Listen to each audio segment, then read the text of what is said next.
An increasing number of job postings are requiring vaccines for employment. So should you put that info on your resume? Here's Sibile Marcellus now with the latest installment of Career Control. Sibile? We've seen the Delta variant lead to a rise in new cases. Now, while many Americans are vaccinated, obviously not everyone is. So is that a differentiator among job seekers? Now, according to LinkedIn, some candidates are considering putting their vaccine status on their resume. But is that a good idea?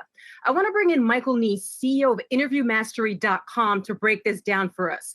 Michael, you've spent over 20 years in HR at various companies, mostly in recruiting. What's your take? Should job seekers put their vaccine status on their resume? Well, I'd say the short answer is no, not yet. It's not going to give you a compelling differentiator on your resume.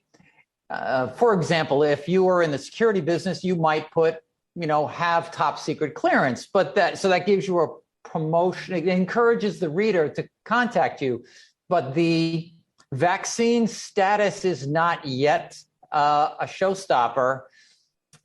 Companies are, as you mentioned, Indeed is seeing a real spike in postings that say we are going to require vaccinated employees. And it's going to become just like any other screening that companies do before they have you show up for work. For example, companies do all kinds of reference checks, background checks, credit checks, drug tests. And then eventually they're going to get to having you verify your COVID vaccination status.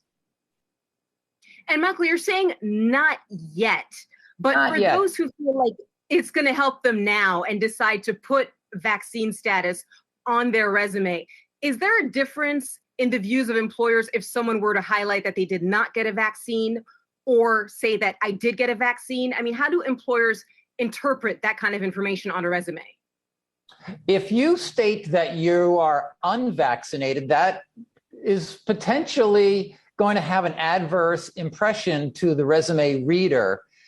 Saying that you are fully vaccinated is kind of a net positive. It's just checking the box. So the resume reader who's making the decision whether or not to invite you in for an interview is likely to say, oh, okay, all right, well, we'll cross that bridge. I'll look for validation when we get to that if we make them an offer. But if you disclose that you're unvaccinated, that could be negative. That could be a negative.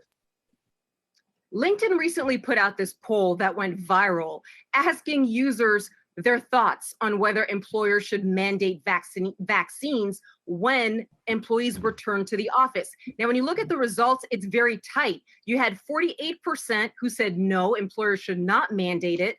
Autonomy is a must. But then you had 46% who said yes, they should. So, Michael, what can workers expect when they return to the office? When they return to the office, this is different than remote workers. So if you are returning to the office, you would expect the employer to adhere to some of the regulations under OSHA, which is where the employer is required to provide a safe work environment.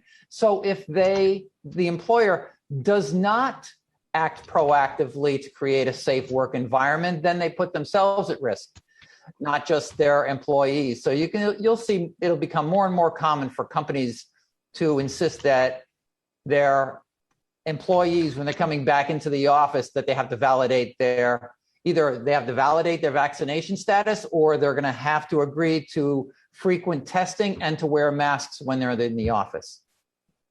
And Michael, if someone wants to ask their colleagues about their vaccine status, any tips on how to approach such a sensitive topic? Yes, this is a very sensitive topic, and it could appear adversarial to one of your work colleagues. So what I would recommend is if you're vaccinated and you want to check the status of one of your coworkers, you could say, hey, I got my disclose when you got vaccinated. Hey, I got fully vaccinated back in April and I had these kind of symptoms. What happened with you? So you're asking kind of an assumptive question without seeming confrontational. Definitely interesting tips there as people try to deal with this new normal of remote and office, returning to the office situations. Michael Neece, great to have you on. Thanks so much.